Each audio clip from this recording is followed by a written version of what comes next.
세 번째 시간입니다. 다윗과 이 사울인데요. 사울.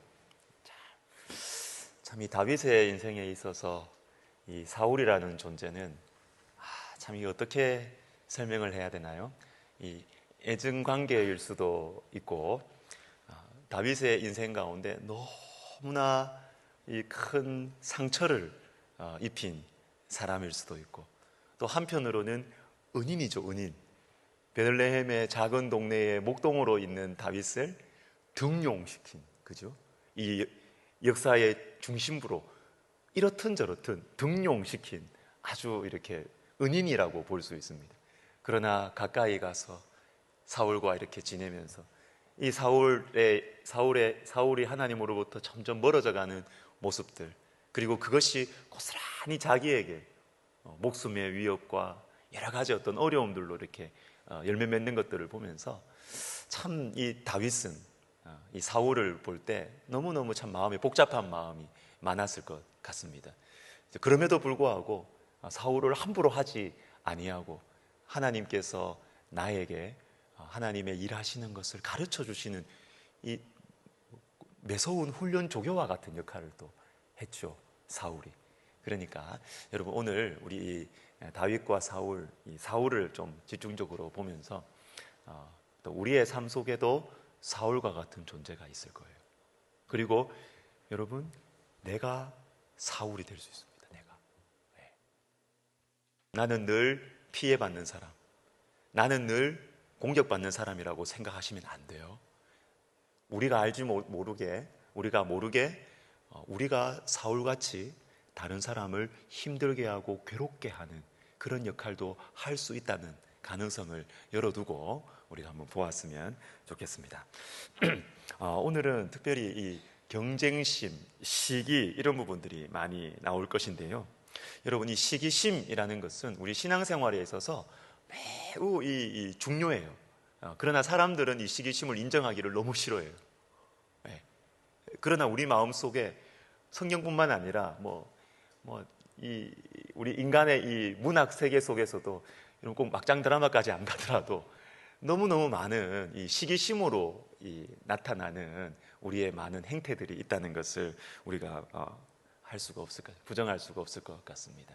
여러분, 이 시기심은 우리의 신앙이 성숙하고 넓어지는 데 있어서 우리 하나님께서 우리에게 꼭 쓰시는 이 커리큘럼, 필수 과정이라 이렇게 보시면 되겠습니다. 그리고 이 시기심의 대상은 무차별적입니다. 무차별적입니다. 꼭 나와 비슷한 자리에 있거나 이런 사람만이 아니라, 여러분, C.S. 루이스라는 그 유명한 그 기독교 사상가가 있는데 이분의 그 4가지 사랑 이야기, 이런 책에 보면 콰르츠라는 이 어떤 교수 이야기가 나옵니다. 콰르츠 박사. 근데 이 콰르츠 박사가 아주 이 제자들을 아주 사랑했어요. 그 제자들과 자주 만나고 집도 오픈하고 이렇게 하다가 어느 순간 집을 딱 닫습니다. 제자들과 관계를 딱 끊어요. 왜 그럴까요? 왜 그럴까요?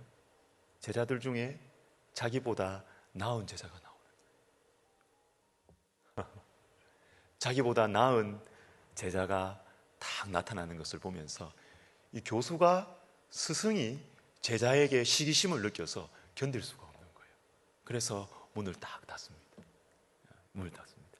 여러분, 시기심의 이 대상은 무차별적입니다. 무차별적입니다.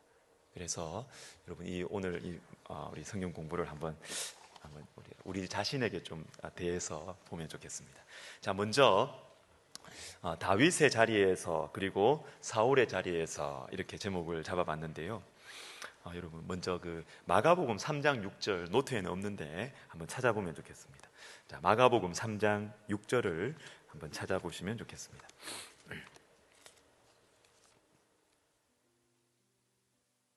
자, 마가복음 3장 6절, 우리 찾으신 분들은 우리 같이 한번 읽어보도록 하겠습니다. 시작.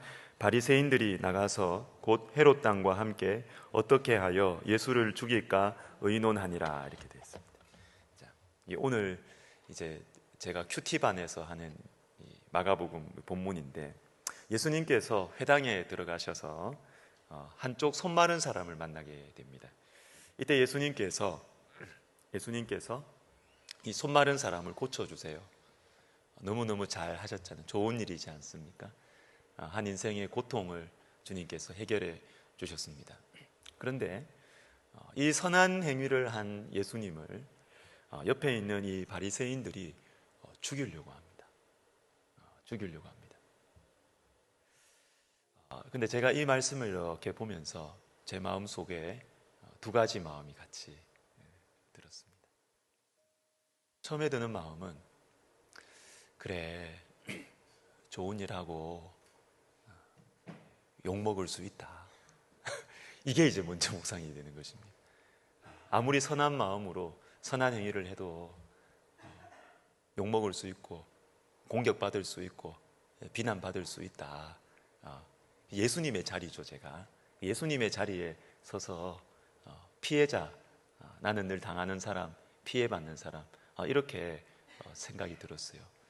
그런데 조금 더 묵상을 하다 보니까, 왜 나는 늘 내가 피해받는 사람이라고만 생각을 할까? 피해받는 사람이라고만 생각을 할까?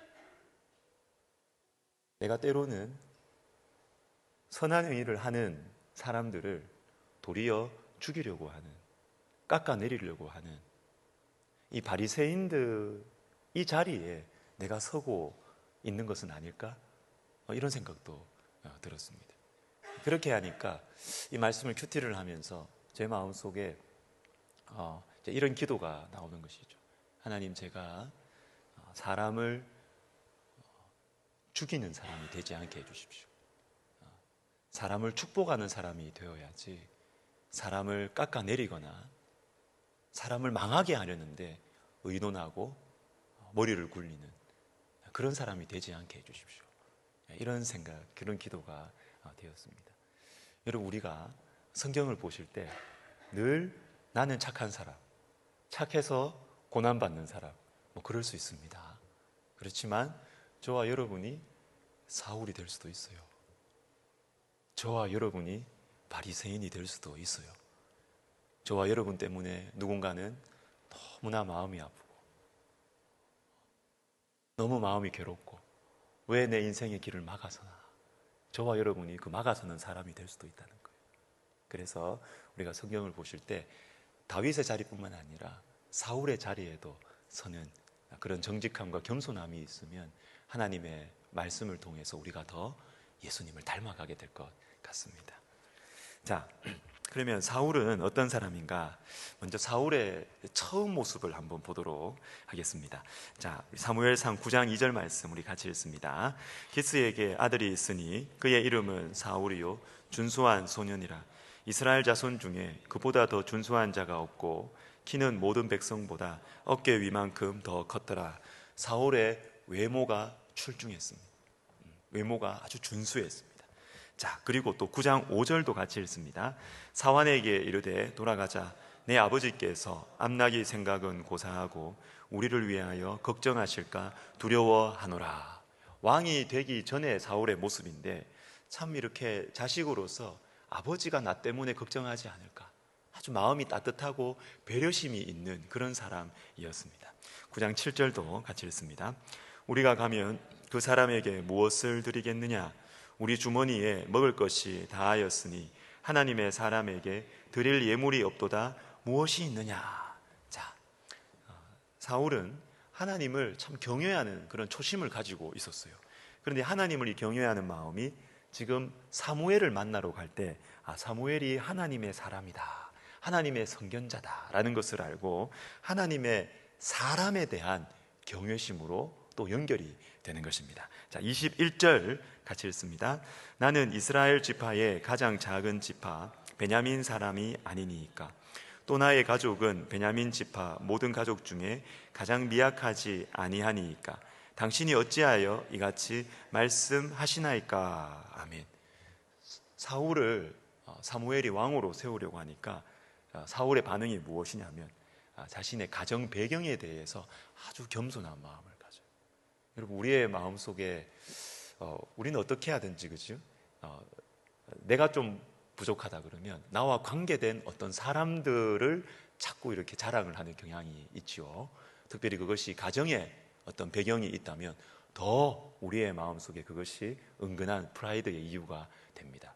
그러나 사울은요, 자신의 이 가정 배경에 대해서 굉장히 이렇게 겸손한 마음을 가지고 있었습니다. 10장 9절 우리 같이 읽습니다. 그가 사무엘에게서 떠나려고 몸을 돌이킬 때에 하나님이 새 마음을 주셨고 하나님의 영이 사울에게 크게 임함으로. 처음에 이 사울은 하나님의 영이 임했습니다. 그래서 새로운 마음을 가진 사람이었습니다. 우리 21절, 27절 또 같이 읽습니다. 기스의 아들 사울이 뽑혔으나 그를 찾아도 찾지 못한지라. 그가 짐 보따리를 사이에 숨었느니라. 어떤 불량배는 이르되 이 사람이 어떻게 우리를 구원하겠느냐 하고 멸시하며 예물을 바치지 아니하였으나 그는 잠잠하였더라. 아멘. 사람들이 자신을 판단하고 이렇게 비난해도 가만히 있었어요. 처음에 사울의 모습은 이랬어요. 비난해도 잠잠했어요. 대응하지 않았어요. 그러나 이 사울이 하나님으로부터 하나님을 멀리하면서 어떻게 되었느냐. 15장 17절 말씀 같이 읽습니다. 사무엘이 이르되 왕이 스스로 작게 여길 그때에 이스라엘 지파의 머리가 되지 아니하셨나이까. 아멘. 여러분, 이것은 사울의 처음 모습을 알았던 사무엘이 사울의 변질된 모습을 보면서 너무나 안타까워하고 그리고 그리워하는 그런 장면이에요. 사울의 처음 모습은 스스로를 작게 여겼어요. 스스로를 작게 여겼습니다. 바로 그때 하나님께서 당신을 머리로 세워주지 않으셨습니까? 이 사무엘이 너무 안타까워서 이런 말을 하는 거예요. 사울은 스스로를 작게 여기고 다른 사람을 잘 배려하고 하나님을 경외했던 그런 사람이었습니다. 그런데 이런 사울이 변하게 된 것이에요. 변질되게 된 것이에요. 왕이 되면서 변질이 된 것입니다. 여기에서 우리가 처음 먼저 우리 마음속에 다 간직해야 되는 오늘의 이제 첫 번째 키워드입니다. 그것은 뭐냐면 처음 사랑이에요. 초심, 처음 사랑, 처음 사랑. 요한계시록 2장 4절에 보면 이 소아시아의 7 교회들 중에 넘버원, 여러분 처음 나온 것은 넘버원입니다. 그 당시에 소아시아, 지금 이 터키 지역에 7 교회 중에서 넘버원, 제가 설명을 드린 적이 있습니다. 이 에베소 교회는요, 사도 바울이 개척을 했지만 그 이후에 디모데 그리고 사도 요한, 이런 사람, 바나바, 이런 사람들이 후임 목회자로 탁탁탁탁 갔어요. 그러니까 이 에베소 교회는 그 당시에 최고의 영적 지도자들이 이어가면서 사역했던 교회입니다. 그리고 사도 요한이 그곳에 담임 목사로 사역을 했기 때문에 아마 우리가 조금 상상력을 펼치면 그곳에 에베소 교회에는 예수님께서 십자가에서 이렇게 하시죠. 요한이 바로 밑에 끝까지 있었잖아요. 요한에게 이는 내 어머니라, 어머니, 여기는 어머니 이제 아들입니다.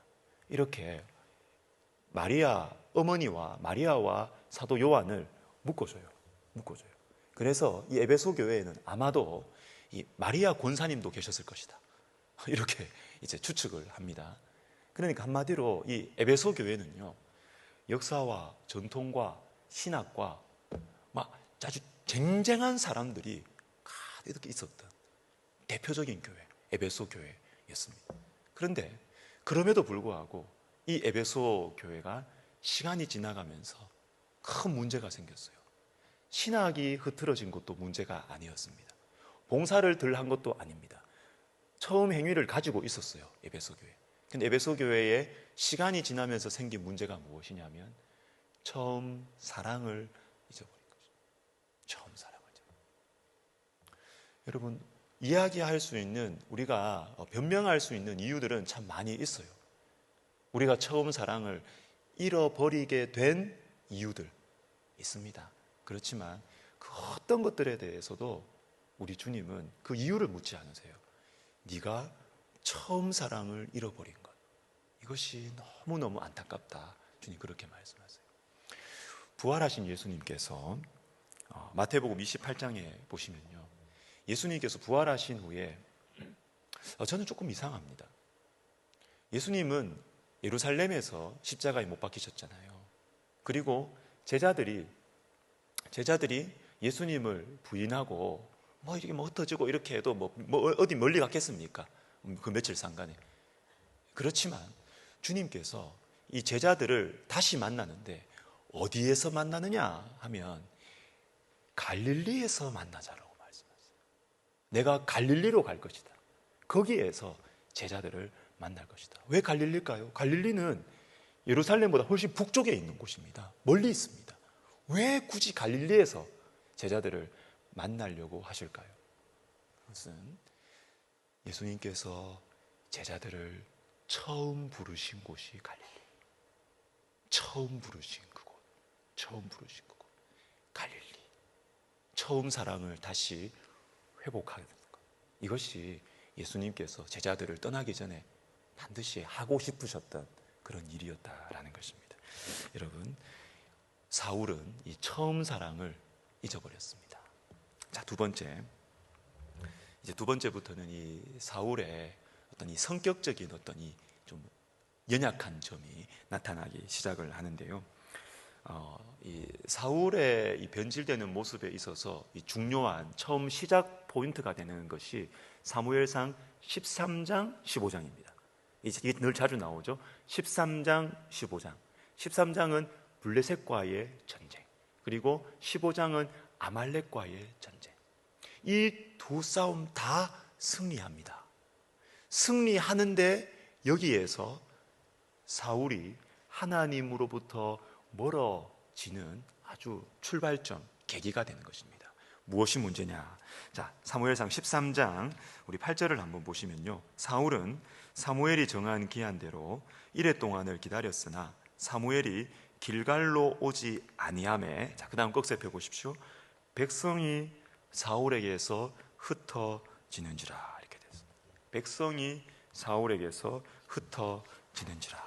그리고 나서 여러분 뒤에 12절을 보십시오. 12절을 보시면 이에 내가 이르기를 블레셋 사람들이 나를 치러 길갈로 내려오겠거늘 내가 여호와께 은혜를 간구하지 못하였다 하고 부득이하여 번제를 드렸나이다. 이제 변명하는 것입니다. 사무엘이 오기 전에 하나님께 제사를 드린 것이에요. 드린 것이에요. 왜 그러냐? 부득이하여, 이렇게 어쩔 수 없이 하게 되었습니다. 그런데 어쩔 수 없이가 아니에요. 그렇게 하나님의 말씀을 지키지 아니하고 자신이 예배를 인도해서 예배를 드린 이유가 있습니다. 그것이 바로 제가 처음에 8절에서 읽어드렸던 백성이 사울에게서 흩어졌기 때문입니다. 백성들이 나로부터 흩어집니다. 그러니까 우리 군대에 지금 사기가 떨어질 것만 같고 사람들이 모습을 보니까 위협감을 느낀 것이죠. 사울의 여러분 아주 연약한 점은 무엇이냐면 사람 눈치를 너무 많이 봤어요. 사람 눈치 너무 많이 봤어요. 여러분, 사람 눈치 너무 많이 보지 마세요. 사람 눈치 많이 보기 시작하면 거기에서 악한 것이 들어옵니다. 사람 눈치 너무 많이 보시면 사울이 망가지기 시작한 지점이 바로 이 지점입니다.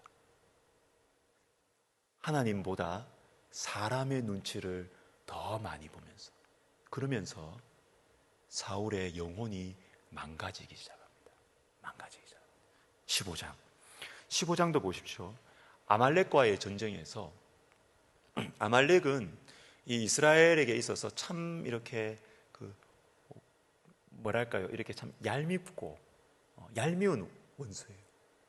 이스라엘 백성들이 출애굽에서 이렇게 광야로 갈 때 뒤에 뒤처진 사람들을 공격한 원수가 아말렉이에요. 뒤처진 것이 뭐예요? 여러분, 동물의 왕국 보면은 연약한 그 영양들이나 들소들이 이렇게 갈 때 새끼들이 뒤에 뒤처져 있잖아요. 연약한 사람들을 공격한 아주 나쁜 고약한 원수가 아말렉이에요. 하나님께서 사울에게 이 아말렉과 전투하라, 싸워라, 진멸하라 이렇게 하셨는데, 다 없애라고 이렇게 하셨는데, 말씀을 보십시오. 21절에 보시면 다만 백성이 그 마땅히 멸할 것 중에서 가장 좋은 것으로 길갈에서 당신의 하나님 여호와께 제사하려고 양과 소를 끌어왔나이다. 이렇게 돼요. 하나님께서 아말렉에 속한 것은 다 이게 헤렘이라는 이 전문 용어가 있는데요, 다 진멸시켜라 이렇게 했는데 사울이 남겼어요. 좋은 거, 귀한 거 남겼어요. 그러면 내가 이거 잘못해서 남겼습니다 이렇게 하면 되는데, 백성들이 그랬다는 거예요. 백성들이 가져왔고, 백성들이 가져온 이유는 하나님께 예배하려고. 여러분, 아무리 예배가 중요해도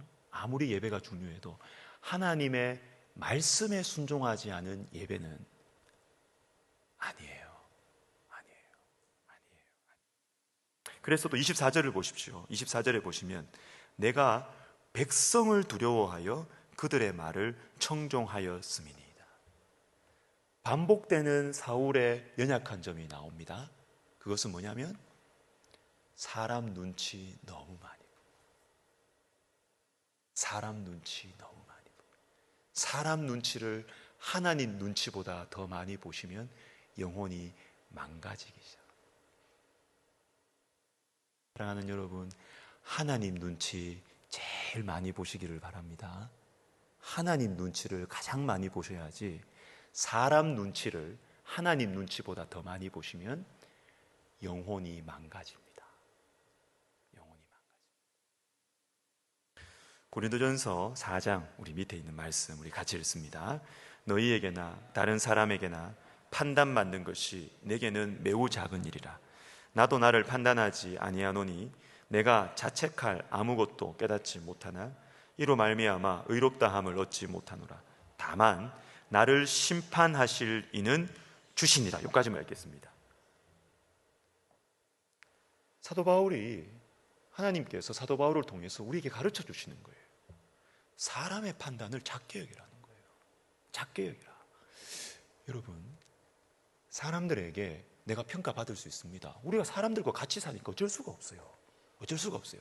그런데 여러분, 내가 어떤 사람을 바라보는 관점도 그렇고, 그리고 나에 대해서 누군가가 나를 판단해도 그렇고, 여러분, 분별을 하십시오. 이것이 본질적인 것이냐 아니면 그냥 예의상의 문제냐, 분별하십시오. 정말 이것이 본질적인 문제다. 내가 하나님을 경외하지 않은 것에서 나오는 나의 연약함이 드러났다. 이러면 사람의 판단이라도 중요하게 생각을 하셔야 돼요. 맞아. 내가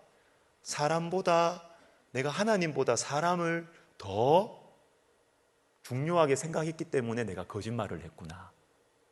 그러면 이러고는 중요하게 생각을 하셔요. 사람들이 나를 보고 거짓말한다, 정직하지 못한다 이렇게 할 때, 내가 하나님과의 관계에 있어서 문제가 있어서 사람을 두려워해서 이렇게 했구나. 그러면 심각하게 받아들여야 돼요, 사람의 판단은. 그런데 예를 들면 뭐 이런 거 있잖아요. 여러분들이 이렇게 가다가 우리 유태준 강도사님, 제가 미안해요, 눈에 보여서. 유태준 강도사님이 앞에 걸어가시는데 교회에 우리 하운홀에 쓰레기가 있었다는 칩시다. 휴지가 있었어요. 휴지가 있었는데 안 줍는 거예요. 그래서 강도사님 지나가고 제가 주웠어요. 제가 죽고 나서 강도사님한테 하면서 교회 사역자가 돼가지고 휴지가 안 보이냐고, 눈 어디다 갖다 주냐고.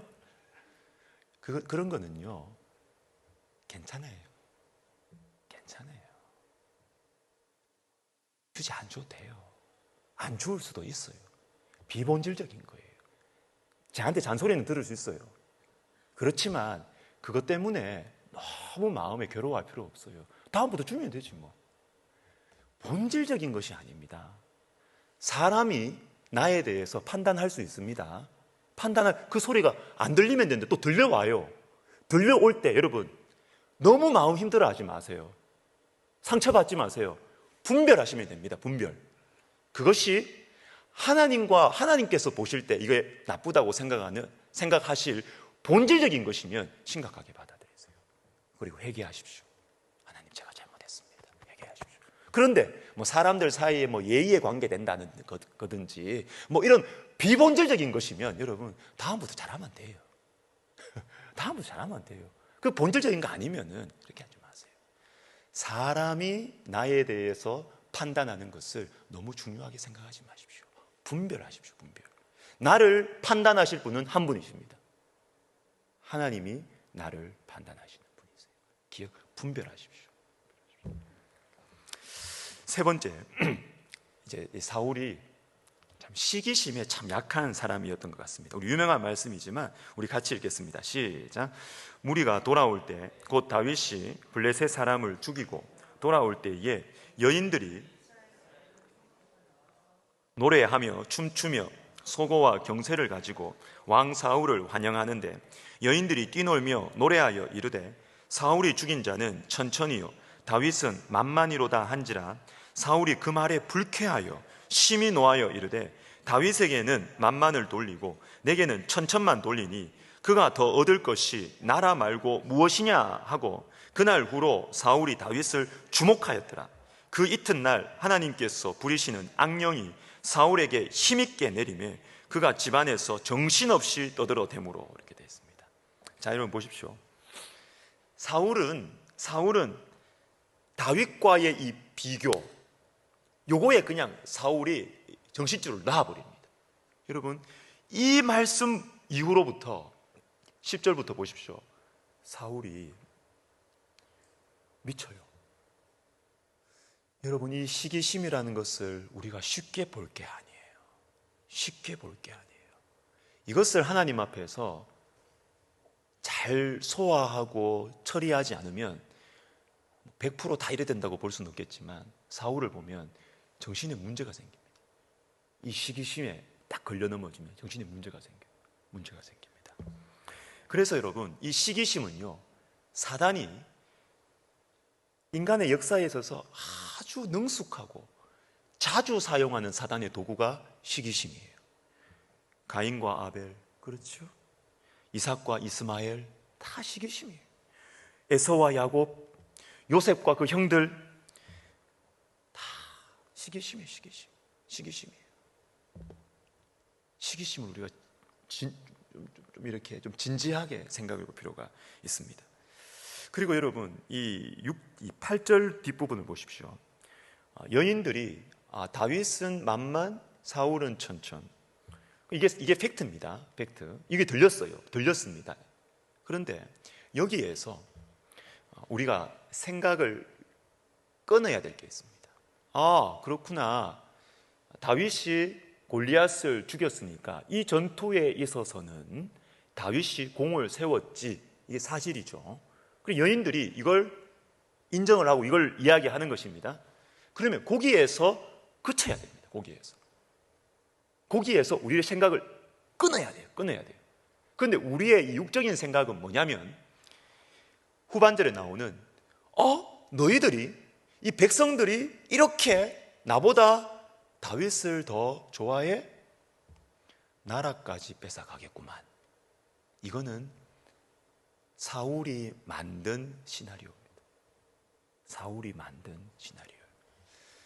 여러분, 우리의 육적인 생각은 자꾸만 작은 어떤 이펙트를 가지고 악한 시나리오를 만들어 갑니다. 자녀들 중에 뭐 대학 입시에서 예상했던 데 되지 않았어요. 그럼 되지 않으면 나중에는 이렇게 살 거고, 나중에 이렇게 살 거고, 아니에요. 그렇지 않습니다. 악한 시나리오를 끊어야 됩니다. 사울이 이 악한 시나리오를 계속해서 이어갔기 때문에 사울의 정신이 위험한 것이죠. 그리고 이게 조금 곁나가는 이야기일 수 있지만 제가 여인들 여기에 꺽쇠를 해놨습니다. 여러분, 참 우리의 마음속에 이번 주일에 제가 이 이제 마가복음 본문으로 이 부분 살짝 앞에 다룰 텐데요. 이렇게 자꾸 말을 옮기는 분들이 있어요. 다윗이 만만이고 사울이 천천히다. 그냥 본인만 그렇게 생각하고 계십시오. 이걸 자꾸 사울에게 들리도록 하면 안 돼요.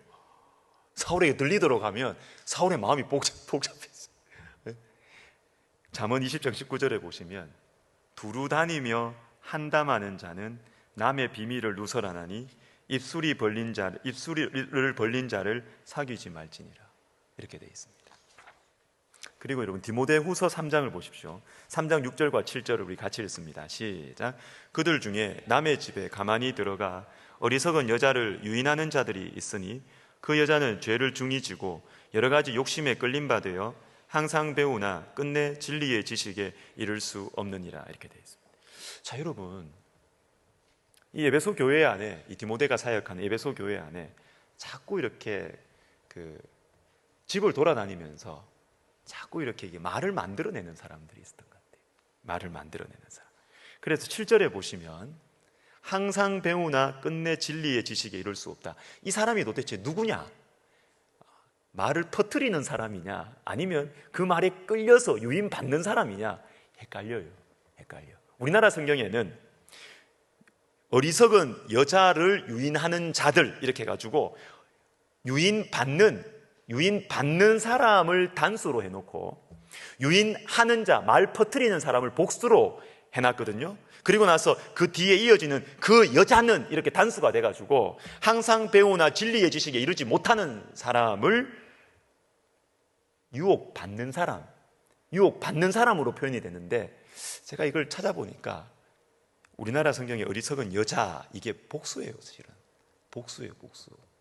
그러니까 이게 늘 말씀을 배우고 진리를 배우지만 진리의 지식에 이르지를 못하는 사람이 말을 퍼뜨리는 사람인지 그 말에 끌리는 사람인지 분명하지가 않아요. 그러나 하여튼 여러분, 우리가 자꾸 이렇게 남의 말, 여러분 좋은 말은 괜찮지만 좋은 말 하면 여러분 별로 재미를 못 느끼시잖아요.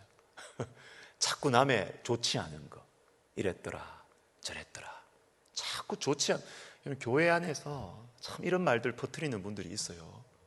여러분 주의하십시오. 안 좋은 말을 퍼뜨리지 마세요. 얼마나 악한 영향을 미치는지 모릅니다. 이렇게 하면 항상 배우나 진리의 지식에 이를 수 없어요.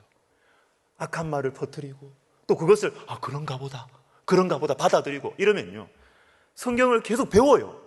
항상 배우는데 진리의 지식에 이르지를 못하는 것입니다. 그래서 여러분, 수요 성경 공부하시는 분들, 먼저 우리가 이것을 잘 이렇게 소화하시면 좋을 것 같아요. 누군가 여러분들에게 와서 자꾸 안 좋은 이야기 막 이렇게 하면 여러분, 그분 얘기 듣지 마세요. 거짓말일 가능성이 많고요.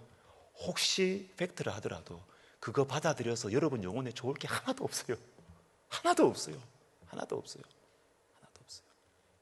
두루 다니며 한담하는 그런 것을 우리가 많이 이렇게 좀 절제하셔야 되겠습니다. 자, 그 다음에 또 사울을 보면요, 이 시기심이라는 이 죄는요, 자, 여러분 보십시오. 우리의 눈과 관계되어 있어요. 눈과. 그래서 나라 외에 더 다윗이 얻을 것이 무엇이냐 이렇게 하고 나서 그날 후로 9절에 사울이 다윗을 주목합니다. 이게 패착이에요. 만약에 저와 여러분들에게도 시기심을 느끼게 되는 사람들이 있잖아요. 왜 없어요? 있죠. 그런 마음이 들면 눈을 돌리셔야 됩니다. 주목하시면 안 돼요. 그 사람에 대해서 너무 많이 알려고 하지 마십시오. 다윗이 어떻게 사는지, 다윗이 뭐 실수하지 않는지 보려고 하지 마세요. 시기심을 느끼는 대상일수록 그 사람으로부터 눈을 돌리시기를 바랍니다. 그래야 우리 영혼이 삽니다. 시기심은 시각과 연결되어 있습니다. 주목하였더라. 그리고 여러분, 우리가 이 시기심을 이길 수 있는 길이 있는데, 그것은 뭐냐면 요한복음 21장 22절에 예수님께서 가르쳐 주십니다. 베드로가 예수님께서 3번 부인한 베드로에게 3번 질문하시면서 베드로를 회복시켜 주신 후에, 그때 너는 나를 따르라 이렇게 할 때 베드로보다 요한이 먼저 따라가는 거예요. 그때 베드로가 또 물었습니다. 저 사람 어떻게 되겠습니까? 요한이 경쟁자예요. 요한이 궁금한 것입니다. 이때 예수님께서 베드로에게 말씀하십니다. 우리 같이 읽습니다. 예수께서 이르시되 내가 올 때까지 그를 머물게 하고자 할지라도 내게 무슨 상관이냐? 너는 나를 따르라 하시더라. 아멘. 너는 나를 따르라. 그 사람이 어떻게 되든, 요한이 어떻게 살든 신경 꺼라. 신경 끄고 너는 너의 부르심에 집중하면 된다. 여러분, 이것이 시기심을 이기는 중요한 방법. 예수님께서 이렇게 이 땅에 오셔서 공생애를 시작하시기 전에 세례 요한에게 이 유혹이 왔지요. 사람들이 요한에게 묻습니다. 요한에게서부터 흘러나오는 영적인 권위와 그의 정결한 삶과 메시지의 파워풀한 메시지, 이런 것들을 보면서 사람들이 물어요. 오실 그이가 당신이냐고. 당신이 그 사람이냐고. 그럴 때 세례 요한이 뭐라 그럽니까? 나는 그분이 아니다. 나는 광야에서 외치는 자의 소리다. 나는 그분이 올 길을 준비하는 사람이다. 어느 날 하루는 요한에게 세례를 받았던 사람들과 그리고 요한의 제자들까지도 예수님께로 다 갔어요. 여러분, 우리가 요한이라면 얼마나 분했을까요? 내 제자입니다, 제자. 그냥 따라오는 무리들만이 아니라 요한의 제자들까지도 나사렛 예수에게 가는 거예요. 이런 배신이 어디 있어요? 얼마나 마음이 힘들었을까? 근데 그때 요한이 그럽니다. 나는 괜찮다는 거예요. 나는 신랑의 친구고 신랑을 나는 너무너무 기뻐하고 그는 흥하여야 하겠고 나는 망하여야 하리라. 이것이 내 사명이라는 거예요. 내 사명이라는 거죠. 나중에 마지막 시간에 15번째 15강에서 제가 이분을 소개를 할 건데요. 로버트 클린턴이라는 분이 있습니다. 크리스찬 리더십에 있어서 아주 영향력이 큰 미국 퓰러에서 오랫동안 이 리더십을 가르쳤던 로버트 클린턴이라는 분이 있습니다. 이분이 이 리더십의 단계를 한 6단계 정도로 이렇게 구분을 했어요. 나이에 따라서 쭉쭉쭉 20대에는 역량을 좀 이렇게 하고 30대에는 여러 가지 사역을 하고 40대는 이렇게 저렇게 고난이 오잖아요. 몸도 좀 약해지고 하면서 인격이 성숙되고 이렇게 하다가 50대를 제가 말씀드리고 싶은데 마지막 60대 이후는 후광의 단계입니다. 후광. 다음 세대를 발굴하고 다음 세대 리더십을 발굴하고 키우는데 마지막 리더십의 포인트가 있다. 이렇게 하면서 그 전에 50대는 뭐 하느냐 하면 50대는 수렴 단계라고 표현을 합니다. 이분이 성경에 있는 많은 인물들을 연구를 많이 했어요. 그래 보니까 나이의 연령에 따라서 리더십의 특징이 나타나는 거예요. 특징. 50대, 다음 세대에 투자하기 전에 나타나는 50대의 특징이 무엇이냐? 그것은 수렴, 더 쉬운 표현으로는 집중이에요. 집중. 20대, 30대, 40대에는 하고 싶은 것도 많고 할 수 있는 것도 많고 그래서 이것저것 다 해요. 이것도 해보고 저것도 해보고 이게 필요합니다. 그런데 이렇게 이것도 해보고 저것도 하다 보면은 30대, 40대 하다 보면은 어떤 거는 내가 잘해요. 또 어떤 거는 잘할 줄 알았는데 안 돼요. 내 은사가 아니에요. 그런데 다 일을 막 펼쳐놓습니다. 막 40대는 막 일을 많이 합니다. 그런데 50대가 딱 들어서면 하나님께 쓰임받은 리더십들은 이제는 내 시간과 내 건강과 에너지를 내가 제일 잘하는 것에 집중을 합니다. 나의 진짜 부르심, 그 사명에 집중을 하지 막 일을 펼치지 않습니다. 이게 하나님께 쓰임받은 리더십들의 공통점이었다는 거예요. 우리가 이것은 꼭 50대만이 아니라 여러분이 우리의 사명, 하나님께서 나를 부르신 이 사명에 집중하는 것, 그가 어떻게 되든지 신경 쓰지 말고 너는 나를 따르라. 여러분, 이것은 우리가 시기심을 극복하는 아주 중요한 방법입니다. 중요한 방법. 내가 할 수 있는 것, 내가 잘하는 것에 집중하는 것입니다. 집중하는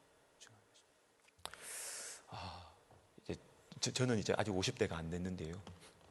40대 이제 후반인데요. 제가 지난주 금요일에 점심을 제가 지지난주 금요일 점심을 제가 대학교 때부터 아는 친구랑 같이 식사를 했어요. 이 친구는 참 똑똑한 친구입니다. 참 똑똑한 친구예요. 대학 다닐 때는 은근히 좀 경쟁심이 있었던 것 같아요. 은근히 경쟁심이 있었어요. 뭘 해도 이 친구가 또 리더십이 있고 이래가지고 이 친구가 회장을 하면 저는 이렇게 뭐 청소하는 이런 거 하고 그랬어요. 근데 또 이 친구는 좀 행정적인 부분에 좀 밝고 저는 좀 하나님께서 좀 은혜를 주셔가지고 조금 영적인 부분에 좀 이렇게 쓰임을 받고 이렇게 이제 했는데 이 친구가 뭐 제가 볼 때는 너무 아까운 친구예요. 그 능력에 비해서 앞으로 하나님께서 더 크게 사용하실 거라고 아주 준비가 잘 돼 있는 친구인데 이제 가는 길이 확연히 다르잖아요.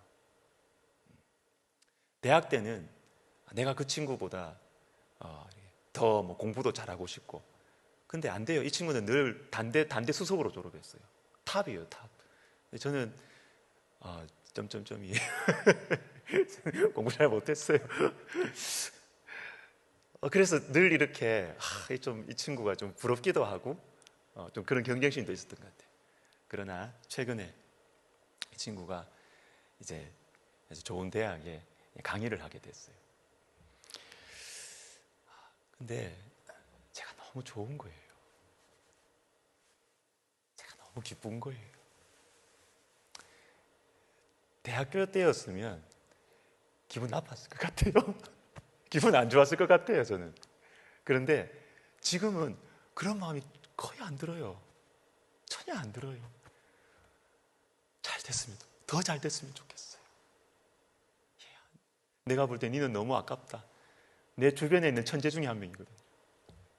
멀리 있는 천재가 아니고 진짜 내가 잘 아는 사람들 중에 천재 중에 한 명. 더 잘 돼야 되는데 니는 시대를 잘못한 거 아닌가? 뭐 이런 생각이 들 정도로 니는 더 잘 돼야 되는데 더 잘 돼야 되는데 그런 마음이 막 들어요. 왜 그럴까 보니까 우리가 집중하고 가는 길이 달라요.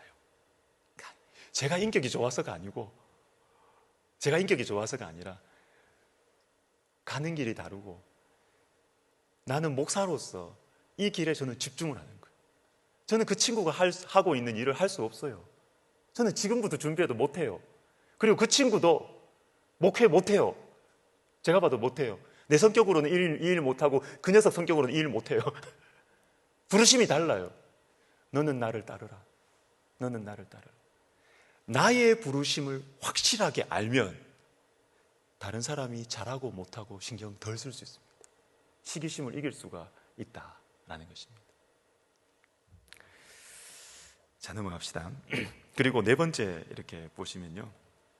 그리고 반대 정신이라고 했는데 참 신년 특별 새벽 기도회 할 때 참 저는 이 부분이 제 마음에 참 많이 남아요.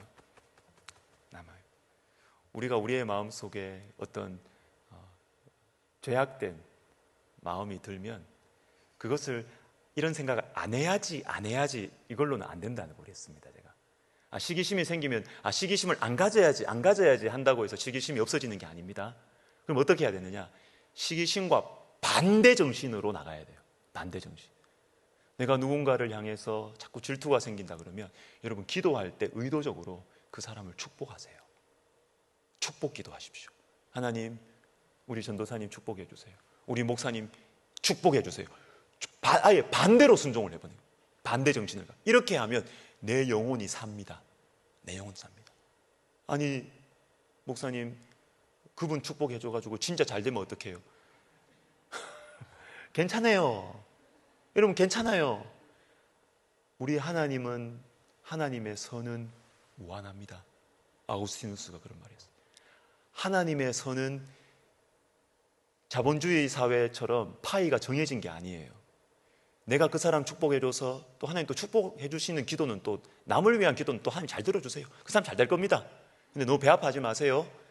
그 사람이 잘 되면 하나님께서 하나님의 뜻대로 살아가려고 하는 나도 잘 되게 하세요. 내 영혼도 잘 되게 하시고 내 삶도 잘 되게 하세요. 그러니까 시기심이 막 몰려오면 여러분 그 사람에 대해서 축복 기도하세요. 축복 기도. 안 해야지 하면 더 생각납니다. 축복 기도하십시오. 반대 정신. 그리고 여러분, 이 사울을 보면 참 이렇게 기도하기보다 혼잣말을 많이 해요. 18장 11절에 보면 스스로 이르기를, 18장 21절에 봐서도 스스로 이르되, 고민이 생겼습니다. 사울의, 다윗에 대해서 안 좋은 마음이 생겼어요. 그런데 여러분, 이 안 좋은 마음을, 여기 갈림길이 있는 것입니다. 실제적인 영적인 갈림길이 있습니다. 이걸 가지고 여러분 혼잣말 자꾸 하지 마세요. 혼잣말 하지 마시고 기도하세요. 기도하느냐 혼잣말 하느냐, 이게 엄청난 차이입니다. 다윗은 스스로 이르기를, 이런 말이 나오긴 나옵니다. 나오긴 나오는데 별로 안 나와요. 그런데 다윗은 기도했다. 두려워했을 때 기도했다. 하나님께 기도했다. 하나님께 아뢰었다. 하나님께 물어봤다. 이런 표현이 많이 나와요. 이런 말씀이 많이. 그런데 사울은 기도했다는 말씀 잘 안 나와요. 그 대신 혼자 생각해요. 혼자 생각해요. 혼자 생각하면은 여러분 답이 나오겠죠? 안 나옵니다. 혼자 자꾸 생각하면 마음이 병들어요. 여러분, 힘든 문제일수록 혼자 생각하는 것을 끊으십시오. 끊고 새벽기도 나오셔요. 새벽기도 나와서 하나님께 이야기하세요. 하나님께. 자, 그리고 사무엘상 24장에 보시면 여러분, 또 이렇게 중요하게 짝으로 봐야 되는 장이 뭐냐면 사무엘상 24장, 26장이에요. 24장과 26장이에요. 24장과 26장은 다윗이 사울을 죽일 수 있는 기회가 온 두 사건입니다. 24장, 26장. 다윗을 안 죽이고, 사울을 안 죽이고, 다윗이 사울에게 당신을 내가 이렇게 살려줬습니다. 하나님께서 기름 부으신 분이기 때문에 압니다. 사울이 알았습니다. 아하, 하나님께서 나를 보호해 주셨구나. 하나님의 사인을 알게 됩니다. 그럼에도 불구하고 24장 이후, 26장 이후 사울은 변하지 않아요. 완고해지는 것입니다. 여러분, 이 완고한 마음이 얼마나 중요한지, 얼마나 위험한지 모릅니다. 이 완고한 마음 때문에 하나님께 계속해서 불순종하는, 한 번의 불순종이 아닙니다. 반복적인 불순종, 습관적인 죄, 반복적인 불순종이 위험합니다. 이럴 때 어떤 일이 일어났느냐? 여호와께서 부리시는 악령이 그를 번뇌하게 한지라. 그리고 여러분, 신명기 28장에 보시면 하나님의 말씀을 순종하지 않을 때 어떤 일이 일어나느냐, 쭉쭉쭉 나옵니다. 기근과 이런 것들은 나오는데 28절 보십시오. 여호와께서 또 너를 미치는 것과 눈머는 것과 정신병으로 치시리니. 100% 그렇다 이렇게 말은 못하지만 여러분, 우리가 완고한 마음을 가지고 하나님께서 나에게 반복적으로 말씀해 주시는 메시지가 있을 겁니다. 그것을 자꾸 밀어내면 사울이 어떻게 됐습니까? 정신이 이상해져요. 이거는 신명기 말씀이 그대로 이루어진 겁니다. 미치는 것으로 하나님께서 치는 거예요. 미치는 것으로. 에스겔 36장 우리 26절과 27절입니다. 우리 같이 한번 읽어보도록 하겠습니다. 또 새 영을 너희 속에 두고 새 마음을 너희에게 주되 굳은 마음을 제거하고 부드러운 마음을 줄 것이며 또 내 영을 너희 속에 두어 너희로 내 율례를 행하게 하리니 너희가 내 규례를 지켜 행할지라. 아멘. 하나님의 말씀이 들려도 내 고집이 변하지 않고, 여러분, 이것은 매우 위험합니다. 매우 위험합니다. 나는 원래 성격이 강하다. 그것과 상관이 없고요. 성격이 강하기 때문에 하나님께서 여러분에게 맞는 메시지와 방식을 반복해서 주셔요. 하나님이 우리를 잘 아시거든요. 주시는데 그것에 대해서 반복해서 들려오는 메시지가 있음에도 불구하고 나는 안 해. 나는 그렇게 안 살아왔어. 여러분, 이것은 그저 내 신념의 문제와 내 인생관의 문제가에서 그치지 않습니다. 이것은 성령의 역사를 막아서, 방금 읽은 말씀에서 왜 하나님께서 성령을 부어주실 때, 이 에스겔 36장 말씀은 구약 성경이지만 구약 성경 중에서 가장 신약적인 말씀들 중에 하나예요. 가장 신약적인 본문 중에 하나가 구약의 이 신명기 36장입니다. 성령에 대한 말씀이 아주 분명하게 나옵니다. 분명하게. 그런데 이 성령이 우리 가운데 주어졌을 때 어떤 일이 일어나느냐? 완고한 마음, 굳은 마음을 제거해요. 그리고 부드러운 마음을 주십니다. 이거는 성격의 문제가 아닙니다, 여러분. 성령이 우리 가운데 역사하실 때 내 안에 있는 고집, 그것을 주님이 건드리십니다. 건드리십니다. 무엇이든 그게 건드리십니다. 그래서 우리를 부드럽게 하셔요. 근데 이걸 거부한다. 성령의 역사를 막는 거예요. 여러분 중에는, 여러분 가운데는 어떤 것이 있습니까? 생각해 보세요. 기도하시면서. 자, 이제 다윗의 자리에서 사울을 한번 보겠습니다. 자, 간략하게 가겠습니다. 은인입니다. 처음으로 시골에 있는 이 소년을 나라의 중심부로 등용시킨 은인 사울입니다. 은인입니다. 그런데 또 사울은 이어서 다윗에게 대적이 되었습니다. 원수가 되었습니다. 그럼에도 불구하고 하나님께서는 이 사울을 통해서 다윗을 빚어가세요. 하나님의 조교의 역할을 합니다. 특별히 다윗에게 무엇을 가르쳐 주시느냐? 하나님의 주권을 가르쳐 주십니다. 사울을 통해서. 사울을 통해서. 사울이 훌륭하기 때문에 사울을 제거하지 않은 게 아니에요, 다윗이. 다윗이 사울을 끝까지 권위자로 인정하고 섬겼던 이유는 단 한 가지. 하나님의 기름 부으신 자이기 때문에. 하나님의 기름 부음을 받은 자이기 때문에. 하나님의 주권 때문에 끝까지 사울을 살리는 것입니다. 사랑하는 것입니다.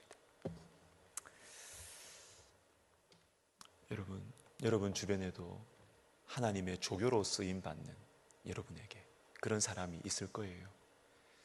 마음이 힘들고 괴롭지만 그런 존재를 인간적으로 보려고 하지 마시고, 하나님께서 나에게 그 사람이 분명히 잘못된 건 맞습니다. 그걸 부정하는 게 아니에요. 분명히 사울은 잘못됐습니다.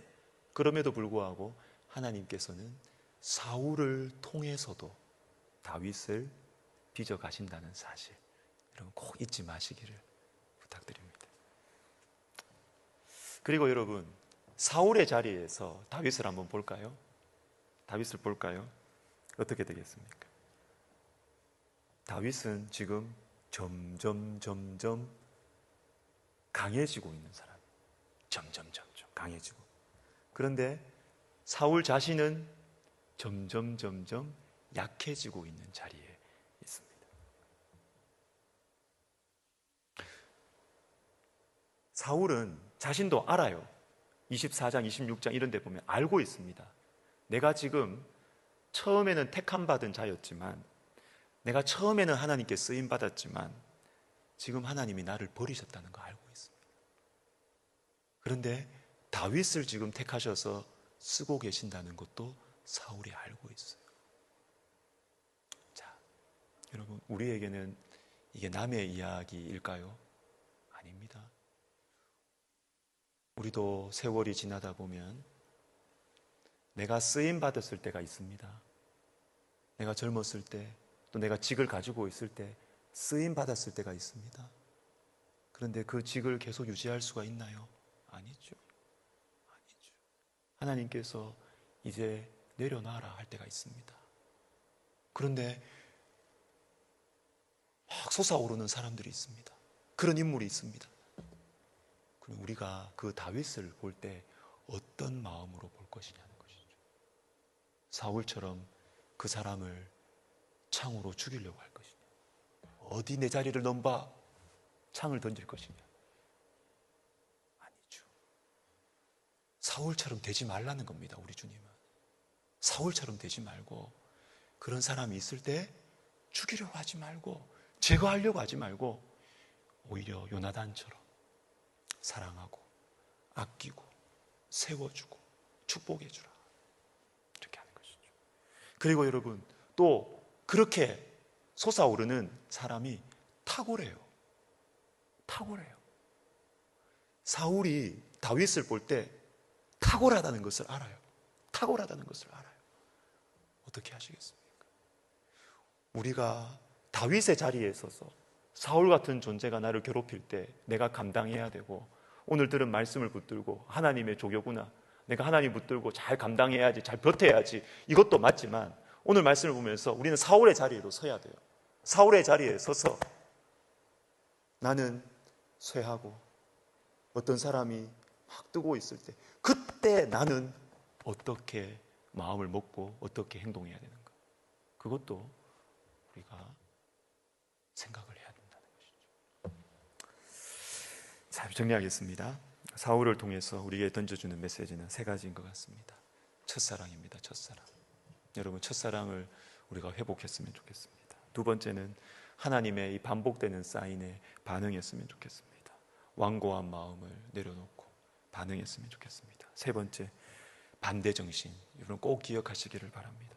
우리 영혼을 살리는 길이 여기에 있습니다. 시기심과 경쟁심에서 자유로운 사람이 없어요. 여러분, 그때 어떻게 해야 될까요? 축복하십시오. 잘 되도록 축복하십시오. 그렇게 할 때 우리가 예수님을 닮아가고 우리의 삶 속에 계속 풍성한 은혜가 넘칠 줄로 믿습니다. 기도하겠습니다. 기도할 때 하나님 아버지, 저희에게도 주님, 저에게도 사울과 같은 존재가 있습니다. 하나님, 제가 주님의 말씀의 정신에 따라서 잘 감당하게 해주십시오. 그리고 또한 주님, 제가 사울이 될 수도 있겠습니다. 하나님, 제가 첫사랑을 회복시켜 주십시오. 제 마음속에 첫사랑을 회복시켜 주십시오. 완고한 마음을 제해 주시고 돌아서게 해주시고 부드러운 마음을 주십시오. 반대정신의 마음을 가지고 주님, 영적인 사고방식을 할 수 있도록 주님 도와주시옵소서. 여러분 속에 무엇이 다가오십니까? 다가오는 그 메시지를 붙들고 이 시간 같이 기도하면서 우리 개인 기도 들어가도록 하겠습니다. 기도하겠습니다. 하나님 아버지, 감사합니다. 하나님 아버지, 주님, 우리에게 반대 정신을 가르쳐 주심을 감사드립니다.